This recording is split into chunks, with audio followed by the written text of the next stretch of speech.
Hello, my name is Eric Litchfield, and today I'll be telling you a story about Prometheus and how men got fire. In the old times, there lived two brothers.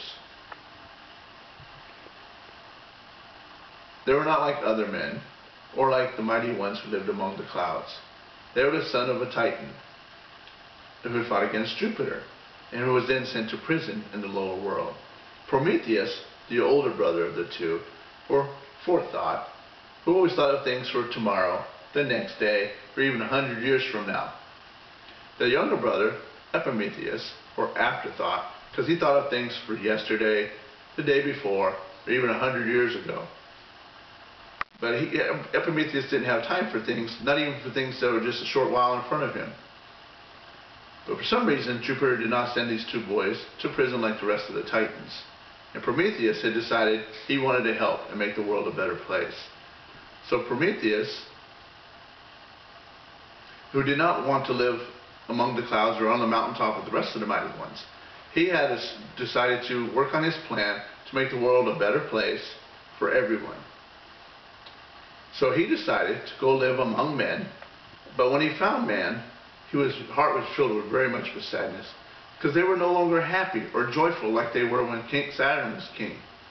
They were living in caves or in holes in the earth, and they were very, very hungry, and they were very cold, and they were being hunted by other beasts, and even one another. They were the most awful of all creatures. So Prometheus decided if only they had fire, then they could be warm. They could even cook their food and just live a better life and even have houses and tools. So therefore, he boldly went to Jupiter and begged for fire from Jupiter for man.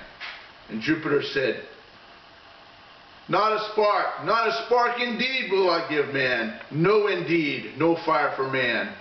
Because they would become strong and wise like us. And after a while, they would then run us out of our kingdom. And then where will we be? No fire for them. They need to be cold and poor and ignorant so that we may be strong, wise, and live very happy.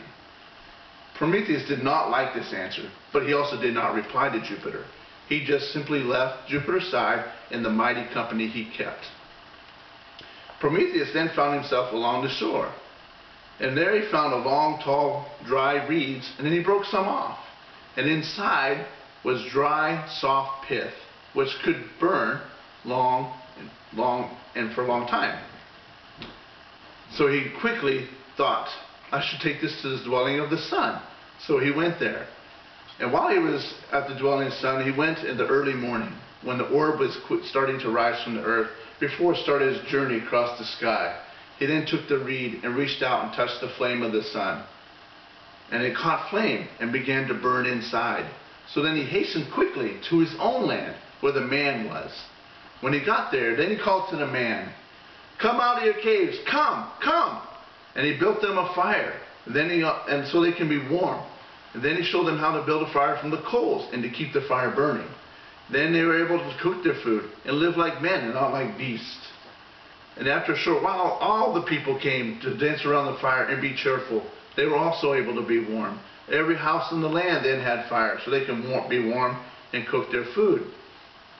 But then after a short while, they also then began to put aside their wild and savage ways and pick up good habits. And instead of living in the darkness of the world, they came out into the open air, into the bright sunlight. And life began to become better for man. All because of fire. They were all very thankful to Prometheus for the life that he has given them. And then after a while, Prometheus also then began to show them 1,000 things, little by little, starting with showing them how to tame sheep and cattle, and how to make them useful. Then how to plow and sow and reap their harvest, and just more things, just how to build houses out of wood and stone, and how to make tools and weapons for war and for peace. Life became so much better for man. And so Prometheus looked around, and he was also very happy. And then Prometheus declared, a new golden age had come upon us, good for man and for the future to be, with men now that has fire. Thank you.